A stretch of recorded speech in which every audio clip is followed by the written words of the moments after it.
Well, good morning, world, and welcome to the Crisis Victory Show. Today, I have a very interesting guest that will be experiencing her life survivorships in regard to the field that she was involved with. Her name is Brook Urick. She's also a published author, and I strongly recommend, based on what have been shared to me already, that you purchase this book. Quite a journey. Brook, good morning, and welcome to the show. Hello, doctor. Thank you so much for having me. Yeah, this is really exciting, and this really fits into the forum that we've been doing lately regarding trafficking cases and people that we've interviewed that have been crisis victory survivors in that regard. And yours is a bit of a different slant. So, without going any further, I kind of want to let you take it at this point. And my first question about it would be, what put you in the direction of the industry, and just exactly how did it conform to the life that you were struggling at that time that you came into the industry? I was introduced to the sex industry early on. I actually had a job in college where I worked for an adult novelty wholesaler. And so I was basically working in a warehouse for a sex toy. And it was a male chastity device, which is less religious and more like fetish. So I was introduced to this industry at a pretty young age. I started working there when I was 18. And I got desensitized a bit. I also live in Las Vegas.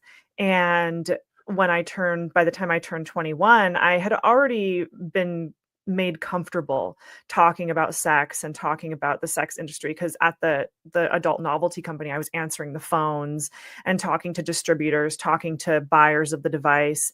So I mean, it was a very strange niche product, but it really kind of set the stage for where I ended up. And living in Las Vegas, I turned 21 and was immediately going to clubs and being paraded around to rich guys who got bottle service and paid for drinks and things like this. So when I heard about the Sugar Daddy website from a Mhm. friend, it really didn't seem that far off from the life I was already living, because I was already going out to nice dinners with rich guys and having them spend time with me and spend money on me. But it was never a direct transaction. And Right. when I joined the site, I was disillusioned because of the marketing and the way that sugar daddies and sugar babies are portrayed. They're not portrayed as in the sex industry. They're portrayed as something different. So that was very disillusioning and confusing for me as a young girl, joining the site and thinking that, oh no, it's not that, because if it was, then the site wouldn't be legal. The site wouldn't be around if it was really a site for sex work. Even in Um, Nevada, even in the state of Nevada, where prostitution is legal in the houses. that's actually a common misconception. Okay. The entire state of Nevada, prostitution is not legal in the entire state of Nevada. So, for instance, in Las Vegas, where I live, prostitution is not legal. But in counties with less than 250,000 residents, brothels are legal. Interesting. So yeah, so sex work, like a personal client coming to your house, that's legal nowhere in the Yeah. country, as far as I know. But specifically in certain counties in Nevada, brothels are legal, and that's the only legal way to have Yeah. sex work. But That's yeah, my most understanding of that too. That's why I had the question in regard to this. Yeah, I Interesting. mean, it is so normalized here, and I just feel like everyone, the casinos, the corporations, they're all in cahoots, and they do allow sex workers at Yes. their Yes. establishments, because I've seen it with my own eyes. I've watched at at a bar, there'll be 10 guys lined up, and at when the clock strikes 12, all of the sex workers come up and pick a guy, and they all leave. And I mean, it just happens here, but I'm pretty sure like the house gets a cut of that. So yeah, I mean, it is normalized here. And that's why especially at a young age, when I was 21, I didn't think it was as toxic and frankly terrible, as it truly is. But I grew to learn that later on. Yeah, it definitely requires exposure, and it definitely requires a maturity and understanding, and as you said earlier, desensitized to the industry to survive the industry. I grew up with a father that lived in Reno, Sparks, Nevada area, so I'm very familiar with the Mustang Ranch, the Moonlight Ranch, Starlight, Kit Kat, Cottontail, all of them, and Yep. Deacon Forty, who was the mafiosi guy that had the brothels during those years, was a personal friend of my father. So I Oh used to, wow. yeah, I'd go to the Mustang Ranch and I'd sit out at the bar after I was 21 and visit with the working ladies and knew Joe very well. And so I have had an eyes-on observation, if you will, of that industry in regard to the brothels. What intrigued me about what you're about to go into to my audience is that I was misconceptualized to this. I thought this was part of that industry. So I'm really glad you clarified that. I know the laws are very strict. I did know about the county laws and those things also through my years of knowing Joke and 40.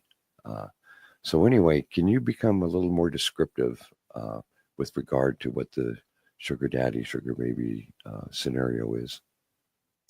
Well, the website that I worked for, Seeking Arrangement, they tout themselves as a dating website. And the way the law is written, dating websites are kind of exempt from legal ramifications of what goes on between their members. And Interesting. it's part of Section 230, which are you familiar with Section 230? I am not. Please explain it. So there was a provision in the Constitution added to the Bill of Rights. It's called the Communications Decency Act of 1996, and part of it is Section 230, which basically is 26 words that govern the entire internet. And it's pretty crazy because when it was Wow. written back in 1996, nobody really understood what the internet would become and that it would be mostly user-generated content. So the provision Section 230 basically states that websites are not legally liable for the content that third-party users post, which is like a good thing, right? Like, you don't want to be held liable for someone posting crazy comments and threats and stuff like that.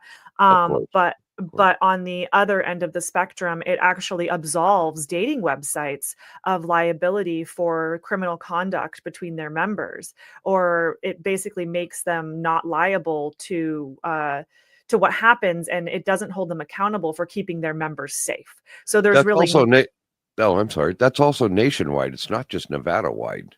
Am I Oh, no, correct? Section 230 is a provision to the Constitution. That's Right, our right. whole country, yeah. Yeah. But actually in 2018, while I was working for Seeking Arrangement, there was a new amendment to Section 230 passed. So it's very confusing, very tedious. It's an amendment to an amendment, right? Yep. And it states that websites that facilitate, assist, or support sex work or sex trafficking are no longer covered by Section 230. Really? So, yeah. So when that Wow. happened, were you familiar with Backpage at all? Not at all. No, please So explain. Backpage was like a classifieds website for sex workers, and it was very Oh, explicit. It was like $300 an hour, this and that. And when that website got exposed basically for their role in sex trafficking, essentially they were like coaching their members on how to act and what to do on the website in order to stay compliant with the website, but they didn't forbid the actions of the traffickers. They just told them, oh, no, no, no, don't do that on the website. Take your actions offline. And so, because of that behavior, they were found criminally liable for basically the content between their users. And when the site got shut down in 2018, the resulting legislation was FOSTA SESTA, which is that new provision to Section 230 that says that websites that facilitate, assist, and support sex trafficking are no longer protected by Section 230. So while I was working that's at the amazing. company, there was a very like strenuous, like paranoid feeling among the people who worked for the company because the website is technically falls under the same category. It operates in that legal gray area, where they're not liable. But after that FOSTA SESTA was passed in 2018, they became liable. So, I mean, it was my understanding when I was working for the company at that time that the website was going to be shut down. And, come my surprise, almost 8 years later, and the website is still around. It still exists. Wow. Um, Wow. yeah, so it's actually pretty crazy. So are you familiar with Matt Gaetz? Very. Yeah, the Republican former congressman, I guess, Yeah. from Florida. He was Yep. involved in Recently it. former. Yeah, I guess former. I don't know what's Yeah. going on with him. No, Um, she's gone. but there was a scandal with him back in 2021. I remember it. Yes, where he was allegedly engaging in trafficking with this guy, Joel Greenberg. And I Yeah. mean, people hear sex trafficking all the time, but what it really is one person, usually a man, procuring sex workers and then bringing them to another place to then like have sex with someone for money, right? It's Exactly. usually it's usually someone the person knows, like the sex worker or willing participant usually kind of knows the person. A lot of times it's like a family member or a friend. And most of the times the sex workers are willing participants in the trafficking and they don't really see themselves as being trafficked. But the problem is when it escalates, right? So what I know about that case is that I guess Joel Greenberg used seeking arrangement to procure young girls, sometimes underage girls. I guess one of them was underage, and that was the girl who allegedly had sex with Matt Gaetz. I don't know. I wasn't there. This is all what I've read in the papers, public information. But what ended up happening after that scandal broke, was reporters started reaching out to me. And at that time in 2021, I hadn't been working for the company for nearly 3 years. And I had a lot of time to reflect. And also I got a bit older. I was let go from the company when I was like 27. By that time, I was like around 30. So, I mean, things start to look a lot differently. The girls start to look a lot younger. And I was reached out to by the New York Times and ABC 2020. And they interviewed me at length. ABC flew me out to New York, had this whole day of production buzzing around me, and I really felt seen. I thought that they Yeah. understood that this website, the Sugar Daddy lifestyle, was like a smoke and mirrors show for what's really going on, which is, roping people into sex work with this illusion that it's not that when it really is. And so here we are nearly 4 years later, and those stories never came out, and those journalists don't talk to me anymore. Go And figure, huh? What do they it's call? very, it's Yeah. very curious. I don't Yeah. know. I don't know why. But I mean, I have some obviously some suspicions as to why. But yeah, I mean, in my opinion, the website should be shut down. It should, I think, FOSTA SESTA should be applied to this website, but it's not. Well, And I want to ask you, when you were 18 years old and you first got introduced to this, can you take us through the process of grooming you? Because that's exactly what this is all about. That's a grooming process, and you seem extremely knowledgeable in it. And I'd like my audience to become aware so if they get exposed to a site like that, then they will already have a basis of an understanding of what the site entails. Can you take us through that? yeah, of course. I detail a lot of my personal revelations in the book. So it's written in first person present tense. So I try and really detail how I was feeling at that very moment when I was 14 or 18 or 21, because your perspective really does shift. And I think it's really hard to explain that grooming process and that shift, Mm. especially to young people who are despondent and need money and they see this as an easy way to make it. So Exactly. I was actually preyed upon when I was 14, through AOL Instant Messenger. And it was a 26-year-old guy who targeted me and lured me to a motel room to have sex with me. And at the time I was 14 and I was like, oh my gosh, like an older guy is interested in me, you Of know? course. Of But course. he knew exactly what he was doing. And I detail that vignette as an introduction to my book because I think it sets the stage for this dark corner of the internet where predators hide in plain sight and they're able to use the anonymity of the internet to their advantage. And that is exactly what happens later on Seeking. So I actually didn't join the website until I was 21. But when I was 18, like I said, I worked for that company, the adult novelty company. So I was just comfortable and like not perturbed by like talking about sex.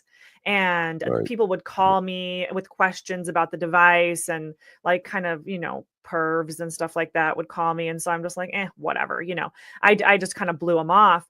And it was actually the fact that I was able to talk about sex that got me the job at Seeking, because I ended up meeting the marketing manager and the CEO, and I was telling them about my weird job at the adult novelty place, and the marketing manager said, "Wow, like you're really good about talking about sex, or you're really good at that. Like you should work for us." And I was like, "Oh, okay, like maybe, I was like, I think I'm going to try and find a sugar daddy, cuz so at the time I didn't actually have any experience on the website, but they cast me in an interview. So essentially what Huh. they do, and like part of the huge issue that I see, is that they would cast people from the website and basically groom them and coax them into lying to the media. So they would have them sign elaborate contracts that say I've been paid for sex. I won't speak negatively about Seeking Arrangement. I won't hold Seeking Arrangement liable for my bad activities or whatever. And any case study who appeared in media, which is where the credibility comes from, right? And adds to the credence of the website being legal. So Yes. it's like it's Yes. all of these things that work together in tandem to convince people and groom people into believing that this isn't sex work and it's not what you think it is. But quickly, when I joined the site, I realized that that's exactly what it is, because my inbox was filled with messages, 500 no condom all the time. Yeah. And it's people who just want to pay for sex. And so I didn't realize that necessarily at first, right? I thought that I was going to find a rich guy who was going to take me on trips and spoil me and give me money. Like that's what I thought was going to happen. And I Right. quickly Of course. learned that the website is used as an agency by terrible men who will lie to you and prey upon you, knowing that you're young and naive and vulnerable, and will get really drunk on a date and do something you normally wouldn't have done because you think someone is going to take you on a trip. So that's what I fell into on my first date. Was I was coerced by a man who told me he was going to take me to Aruba. And I was like very drunk, potentially drugged, and ended up having sex with him. And then, of course, like never heard from him again. And like, I mean, was I stupid? Like, yeah, like obviously I was stupid. And if you're going to like blame the victim or whatever, like, yeah, sure, blame me. But also, this man was more than twice my age, and he knew exactly what he was doing. Oh yeah, I, yeah.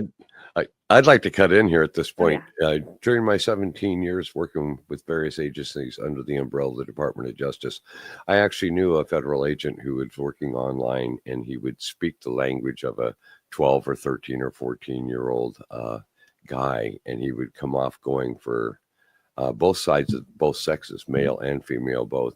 And he was very good at ensnaring these bastards. And I'm here to tell you, I learned so much in the time that I was around him of just exploited how this industry is.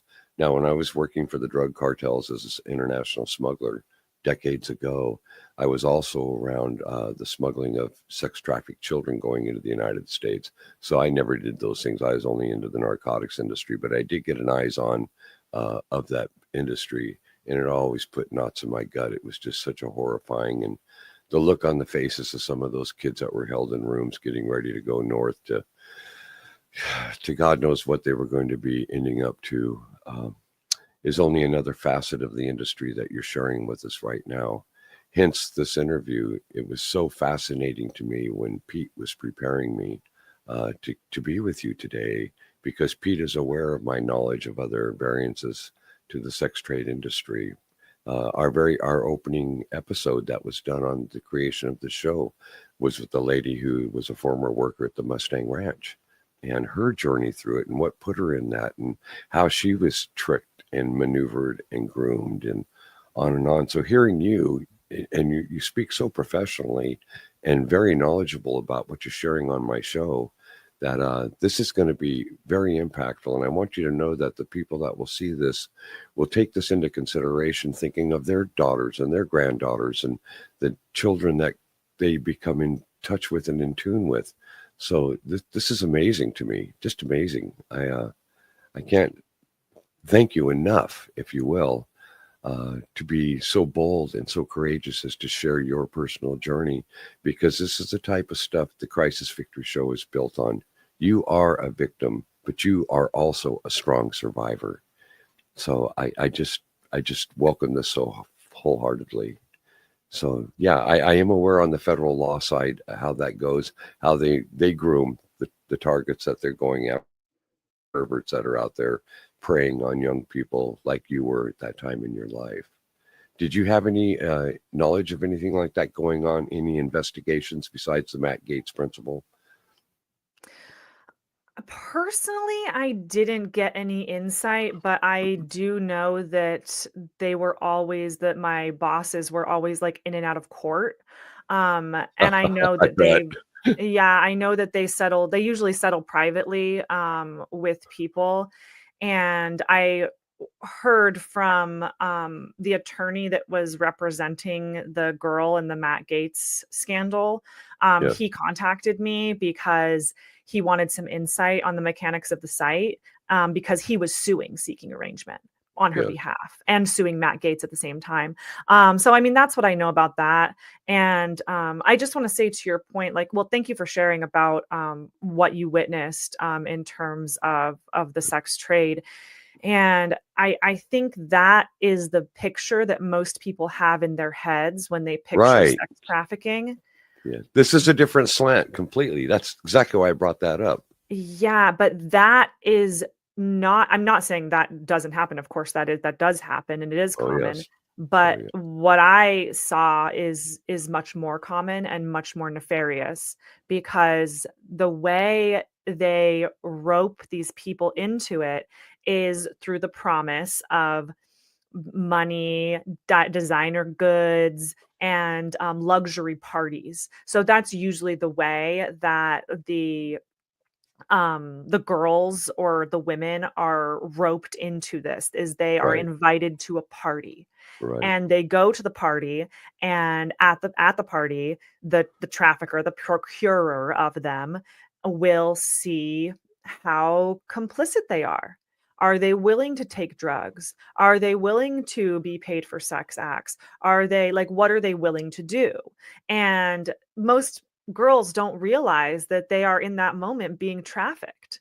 So they And that's don't. This isn't like a Diddy freak off here, where they're not. The girls didn't know drugs were being put in their drinks, things like that. With regard to the Diddy case going on, those were absolutely horribly abused women. I am sure that does happen as well, and I've heard of many Okay. cases of women getting drugged, but I would say more often they are trying to find willing participants, Okay. because the Okay. willing participants are the ones who are the most easily groomed and manipulated and threatened into other acts. So it might start with taking drugs at a party or whatever, and then the next time it's something a little bit worse, and then the next time they're holding you against your will and not allowing you to leave. And I've Right. heard, Right.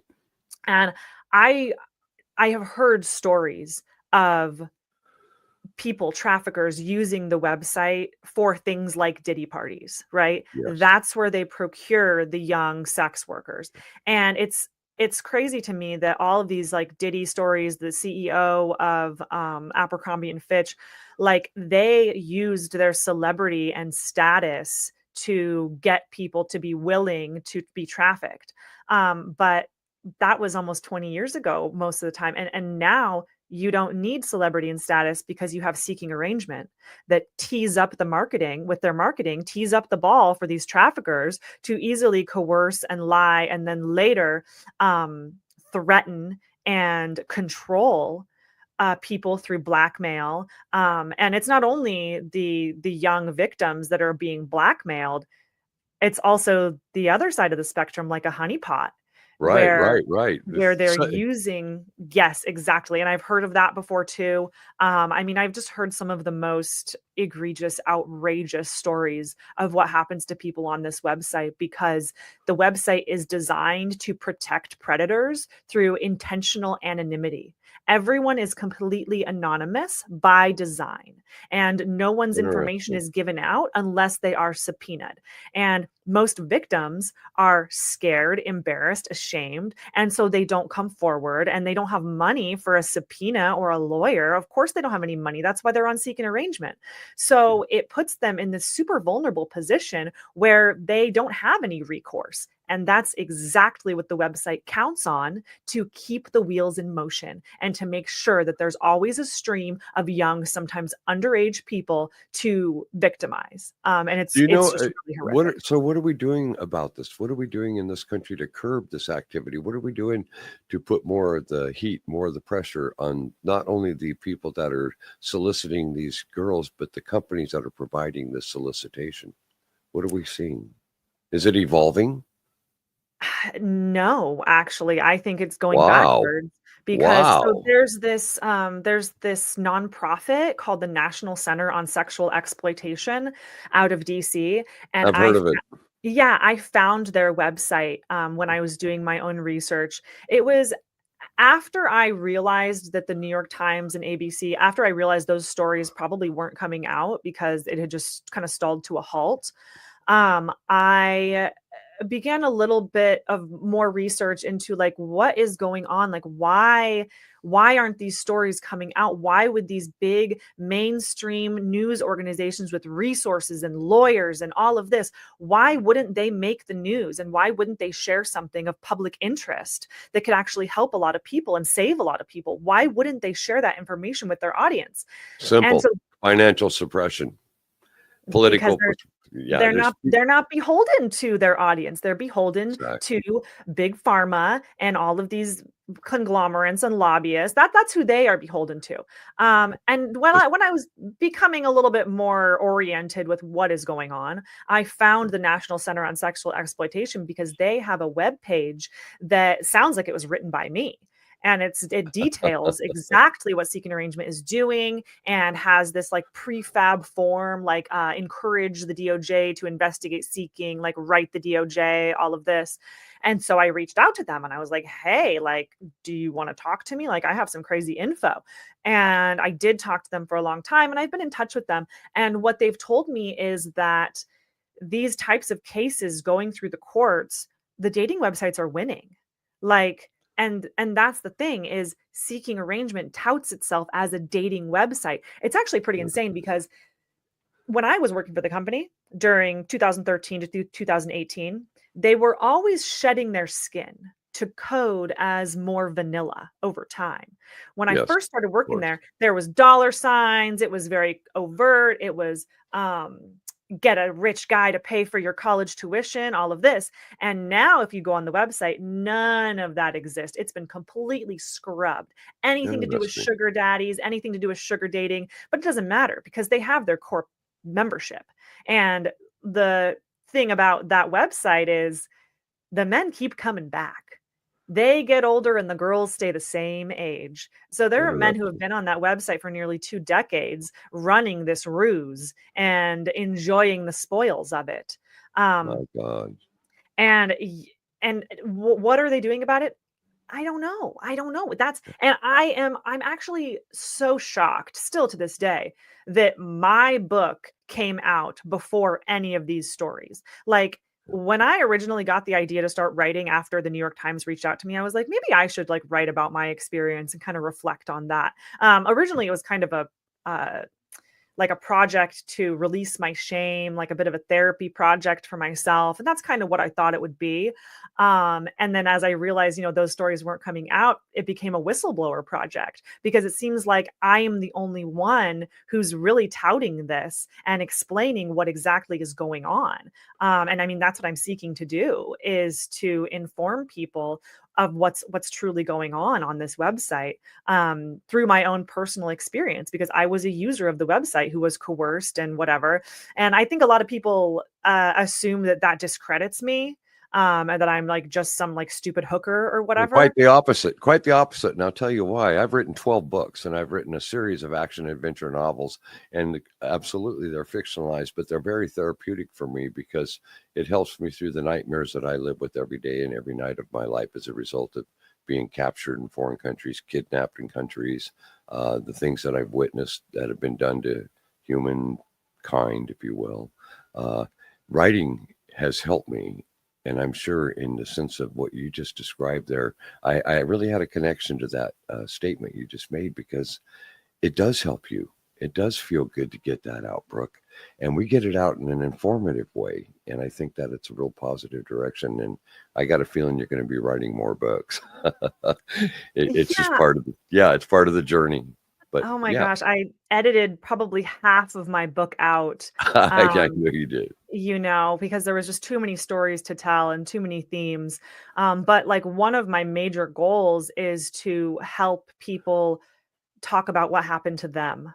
Yes. Because while I was working for the company, pretty much every time I would meet a user of the website, and I ended up meeting many, many users of the website through my work. I was throwing events for Wow. them. Wow. And almost every time I would meet a user, a sugar baby, she would come up to me and tell me a horror story of what happened to her. Not only just like being manipulated and scammed, but like actual financial fraud, Yes. because when someone is desperate and vulnerable and naive, they are susceptible to financial fraud.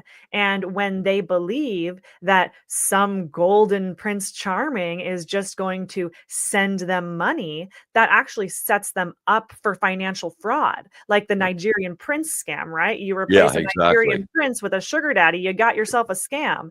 And they believe it because they're like, oh, this website is legal. This website is on CNN. Of So course. isn't it like, I would never believe that like something like that would happen on such a credible website. And then when it does happen to them, they don't come Yeah. forward because they're ashamed, because they're scared, because they think they're asking for it. A lot of times, if they do go forward to law enforcement, many of whom are users of the site as sugar daddies, Yeah. many politicians and the lawmakers and policemen are users of the site. A lot of times a victim would go to the police and the police would say, well, what were you doing on a site like that? Were you soliciting? I know somebody that went through a similar experience that you just talked about there. They became subjected by law enforcement, bringing forth the criminal action being done to them, and they became the victim, and they were victimized by law enforcement. It's Yep, horrible. happens all the It's time. horrible. Yeah, it does. I'm well aware of that. Wow. Boy, I tell you, Brooke, I'm so glad that you're doing this. I'm so glad that you're putting this Thank out there. I'm so glad that you're helping so many, and you truly are. Uh, how did you get out of the industry? What was the final part of how you broke away from it, if you don't mind me asking? I was only ever, like, directly paid for sex one time, Okay. and it just felt so yucky to me to negotiate and to do all of this, and the guy was married, and I was just like, "This is not for me." That was when I was 21. So after that, I decided that I wanted a rich boyfriend, and I was like, "Well, Okay. I Okay. could find it, like," that's not so far off. So, what I realized on the site is that if a man is on seeking arrangement, he's not the man for me. There's something missing from a man who wants to pay for it, whether it's Yeah. pay for Yeah. time, pay for sex, whatever. If a man just wants to use his money to easily get sex or companionship or whatever, he's missing something, be it emotional intimacy, connection, or most of the time they have wives and they are doing this behind the wives' back. That's the majority of men That who join this type of website. that's Um, horrible. and it's awful. And so I realized that when I kind of fell for a guy on the website and thought that we were going to be together, but then found out that not only was he not separated or getting a divorce like he had told me, he actually got his wife pregnant while we were corresponding. And so I was very heartbroken, and Yeah. it became clear to me at that moment that the website is not for me. So That then these would you say to the audience that recovery from an incident like that is requires just complete separation from that environment, or how did you take the stages to be able to recoup, if you will, from your being heartbroken from that particular situation? I mean, I just cried and like was sad, and I mean, I was dating a lot in my early 20s. Like I was on like online dating on different apps, Uh-huh, uh-huh. and just like being in Las Vegas, I just like went on a lot of dates. So for a while I didn't date, but then after that, you get back on the horse and just like keep dating again. And I mean, just time and time again, I would have my heart broken because I'm looking to the wrong kind of guy. And also I was the wrong kind of girl. I That's was very interesting. entitled, and well, when I started working for the company, I was 22. And when that story with the guy who got his wife pregnant, when that happened, I was 25. And by that time, your pituitary gland starts to form, things start to Yeah, look a little bit different. And it's interesting because I think the allure of the money and the lifestyle, it keeps people, it draws them back in, yes, because they yes, think they can get money, and they may have, set themselves up for an expensive life, and now they need that money, and now they need that man to fund that life. And that didn't happen for me with the sex work side of things, but it did happen for me working at the company, because interesting. they pay those people so much money. It was more money than I'd ever seen in my life. And the more you are complicit, and the more you keep your head down and don't ruffle any feathers, the more money they paid you. My first year working there, I got a $20,000 bonus. I was Wow, 23 years old. wow. It was more money than I'd ever seen in my life. So I wasn't roped into sex work to keep getting the money. I was roped into the job to Yeah, keep getting the money. So it was kind of a similar thing that happened to me, where I set myself up for an expensive life, because when you're 23 and you get $20,000, you spend it, yeah. and you Well, buy yourself nice things. And it's the lure so of easy money. when I realized that the website was much worse than it seemed, I didn't realize the full scope of things until my final year working there. I ended up getting moved up in the company, and I reported directly to the CEO and began meeting with the different leaders of the different departments, as I was one.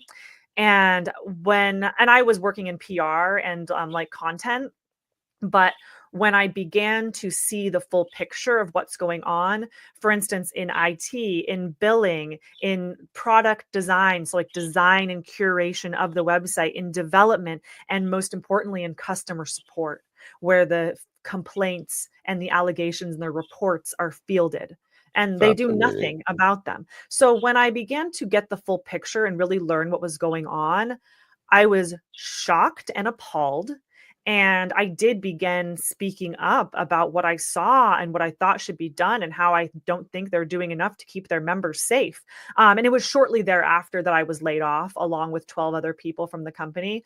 And I was offered a severance. Like I was already looking for other jobs, but I Yeah, was kind of in a bind because I had this job that paid me six figures, and I yes, couldn't find another job to pay me even close to that. yes. So I was just kind of in this space where I was very depressed, and I didn't know what to do. And then when I was let go, I was like, oh my gosh, blessing, I was happy to be gone from the company. Of course, because at that time I thought that the website was going to be shut down based on the legislation that was passed in April of 2018. Yeah. But here we are. The website still exists. People are still joining it. People are still getting roped into sex work and sex trafficking every day. And it baffles me that, like, no one else is writing about this story. Like, it just is crazy to me that no one is covering this and that I'm the one that has to go out and pitch this.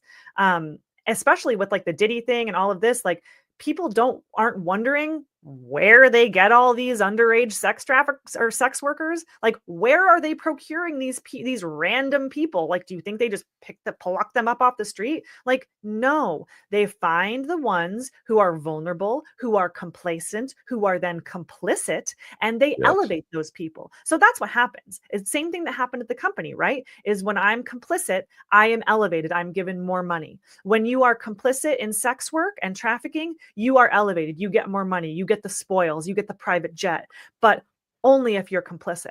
And it's the Have same you thing ever with have you ever media. thought about in your writings, have you ever thought about becoming an investigative journalist and becoming more freelance in this industry? Because your knowledge is vital to so many people.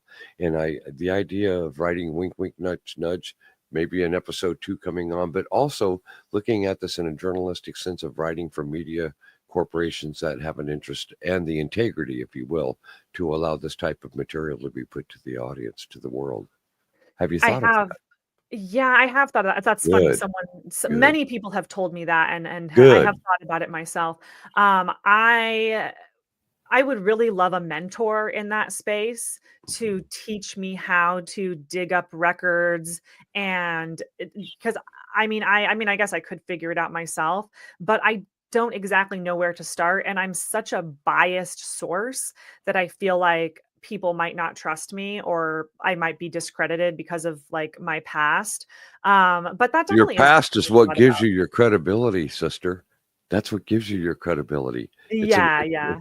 It's the strengthening factor. I'm saying this as a former cartel connected smuggler. I understand that if I didn't have that past, the feds would have not sought me out in federal prison and say, how would you like to become a contractor and do this work? We have to have that past in order to become a master or an expert in the field that we have an understanding of. And you certainly do based on your language today and the way you present your material on this show.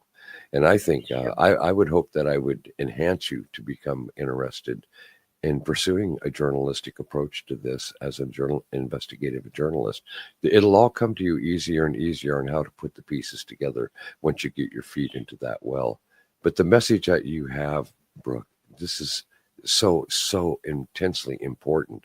There are victims being created every single day, and there's not a damn thing being done, in essence, to prevent the victimization of some of these young people that will forever carry the scars of what they survived. I encourage you to watch episode 1 of the Crisis Victory Show and look at Lisa Drennan's story when you get time. I I think will. that would actually help you. And she's involved in 8 groups and stuff now, and she's become certified in the industry of helping trafficked women. And I also have a lady named Terry down in Florida who's getting ready to finance a residence, a home, if you will, for sex traffic victims, so where they can come out of that industry in a very positive space. And these would be the kind of things that would help enhance your journalistic outreach, if you will, to the world. So if I can do anything to help you in that regard, after the show, we'll stay connected through Pete Turner, my co-producer. And by the way, we should make mention about Pete. You know, he is the founder of the Break It Down show, and he is the one that put you and I together. And I just love him with all my heart. Hats off to you, Pete. Another great guest is from your direction. But this book, I'm going to definitely want to get a copy of it. I'm very excited to read it. And I do have a different slant in knowledge. So maybe someday when you're doing journalistic writing, we can talk about the out of the United States and how it works in the system and funnels up here. And then what happens to these victims and on and on and on. It'd be another interest of your story, if you will. But Yeah, I deeply encourage you, Brooke, to look at becoming a freelance journalist with this type of information. You've thank done you. your homework. Yeah, thank you. Thank you. So, anyway, with that being said, let us proceed with the rest of this interview. I'm so excited to hear more. I'm learning from you as you're speaking. It's just fascinating. Um, Thank you. yeah. So, how long have you been separated from that company now, if you don't mind me asking? I was let go on January 2nd, 2019. So, about 5 years. Yeah, Uh, so it's been about 5 years. And I Do you mean, it feels monitor like them? a Do you lifetime. monitor them? Do you follow up and kind of watch that activity? I mean, I have noticed what has gone on at the company, Right, and it's right. an ever evolving machine that they are so skilled at reframing themselves and just like shedding their skin Yes, and becoming something different yes. because that confuses people. Yet it's the And same game. It's just the same game. yeah, but they are intentionally obfuscating themselves, Yeah. and evading justice, and I mean, I just have to think that there's some sort of collusion going on Well, you see as that peop at the highest levels in government. Come on, you can't tell me you don't see it. We of see course. people are doing these kind of things and victimizing women daily, and it's all being, well, they're all liars. They're making it up. We never did anything of the kind. I deny, deny, deny. And they're allowed to get away with that. They're allowed to continually, and people don't really believe them in the first place. But what they do is they enable them as a result of no law changing, nothing to pursue a person that's sitting there degrading a woman who was just raped by some guy who's a powerful man who is in a position to where he can have it shoved under the table just as a favor from another powerful man who happens to have a political insight to making this go away. Matt Gates, look at that. I think they like the status quo. I think they like it the Yes. way it is. I think they enjoy that they are easily able to find sometimes underage people and coerce them and pay them for sex. I think they like how it's set up right now. And you bring up an Why interesting idea. wouldn't they? They're not getting Of course. prosecuted, Of Brooke. course. Of course. And this website exists. So therefore, in Oh, the eyes of everyone that looks, it's legal. And your point about just deny, deny, deny. Well, yes. that was the strategy while I was working there as a spokesperson and media representative. No, it's not that. No, we would never do that. We do everything to keep our members safe.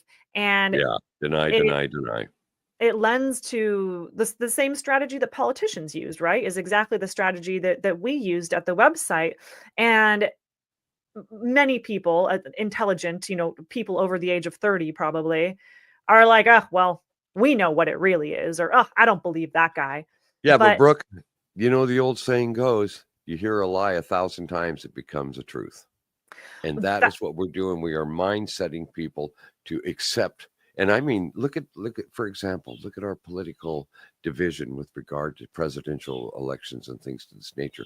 My God, there are people out there that have made people hate their own family members, hate their neighbors because they have a difference of opinion who they're going to vote for. Where does that go? Division leads to conquest. We know this Yep. historically. Well, the same thing applies in what you're sharing with us today. The division, the deny, deny, deny. What you were doing when you were working with that company is such an incredible insight that you're able to pass and transfer to those of us that are not aware of just exactly how those procedures enable this type of a game scenario to stay alive. It's difficult to comprehend because it is a paradox Yes, of the it is. online world and what is said and what is actually happening. And it happens at many levels, but the problem is what is said and the online world, like you just alluded to, is becoming more real and shaping Yes. people's views and shaping people's understanding Yeah. more than the actual reality of what's going on. So in a way, Exactly. the internet and what is said becomes more real than what's actually happening. And that's Yeah. very difficult to understand, Yeah. especially for a young 18-year-old girl who sees this website and thinks, "Oh man, I need a way to pay college tuition." Yeah. And like she doesn't know that they're lying. Yeah. She thinks they're telling the truth because she's naive. But And you do, Brooke. You do know they're lying, and you yes. are you are someone that should be out there actually speaking in public forums about this type of an industry. I think that we would be booked solid. I really believe that. And reach back to some of the media outlets that had originally interviewed you before all of a sudden everybody backed away from you. Journalists, I'm a former state licensed private investigator, and I know what it takes to find other sources and resources to develop, like working on a case or an assignment. It takes the constant going back to the forefront of the battle that's creating the biggest blockage to where you need to be in order to get that mission accomplished. In your case, it's media compromisation, and that's where you need to start directing thought, because I think you have a career sitting in front of you right now that you Thank you. may not even recognize as big as it could be, because this is a topical time for this type of problem to be recognized, presented, and then solutions to start being discussed publicly. We need to warn. We need to warn the public. How do they approach a child that's 18 years old that's looking at a site that's going to tell her she's flying around in Learjets when she's struggling just to get enough money together to make through the next semester of college? You know, you're right. The hook is set already. What we need to do is learn how to draw the hook back out of the mouth and get them redirected in another process. That takes people like you that have had prior experience in these industries, because you not only know what you're talking about, you know how to approach an audience with that information that makes sense. Everything you've shared on my show today has been very clear. There's no questions that I have, not a single one that I can think of that I need clarification on with what you were sharing with us today, Brooke. You're doing Oh, excellent. thank you. I appreciate Yeah, the kind words so I'm much. proud of Um, you. and one other thing I wanted to mention is that, it's not just the sugar daddy websites. Now it's OnlyFans with, do you know what Explain. OnlyFans is? No, I don't. Tell me about Oh that, my please. gosh, you're a gem for not knowing what OnlyFans is. I have no So, idea.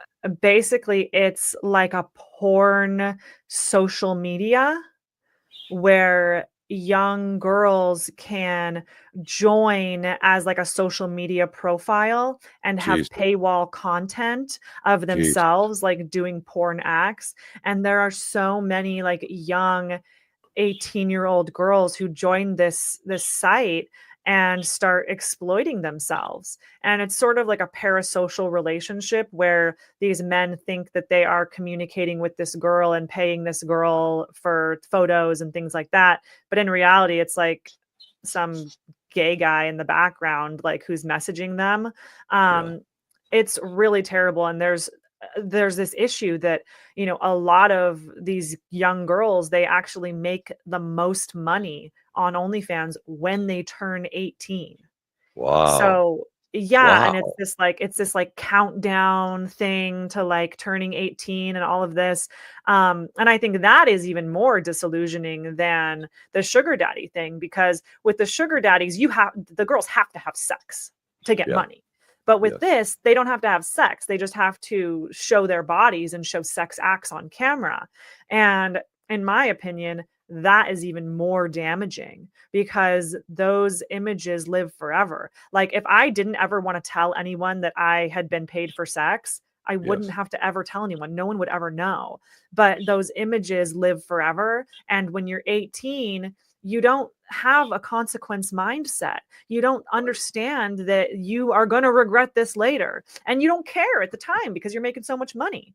yes, And that's kind of the one of the things that I detailed in this book, is how your mindset does shift, and in fact what the big deal is and how you might regret it later. And I really want people, young girls especially, who are interested in monetizing their sexuality on the internet, however that might be, I want them to get handed this book and say, okay, go ahead, but after reading this, read this first can you and then decide. can you put that book up in front of the Sure. screen again, please, where we can see it? Think Because so that's there she beautiful is. cover. I love the layout of the cover. That's Oh, thank excellent. you. Yeah, My mom actually designed it. She's a graphic designer. I had the vision myself. The shush is relevant for a lot of reasons, but I won't get into that too yeah. much. We're not going to put you on the spot with that one, Brooke. Yeah.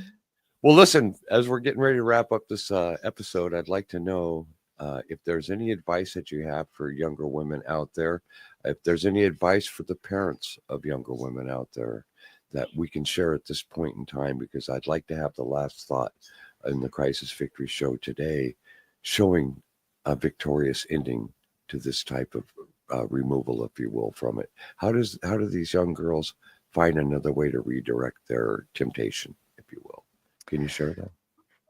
Well, first off, if someone is a victim or knows a victim, I hope they're not ashamed of what happened to them. I think that people should be more honest about being victimized and what happens to them, because when they don't come forward, that's how the predators are able to hit more and more people. Good So point. that's one really important thing. And also, just don't chase money. Don't get disillusioned with the idea that everything you see on social media is true and that people are just living in these Good lavish point. lifestyles, because that is not true. I mean, someone might be in a Bentley, but they're $300,000 in debt. So you don't know people's Yeah. lives, and chasing money will only make you empty Yeah. inside. And I know that from dating many very wealthy men, that, it's not what you think. And true happiness doesn't come from making money.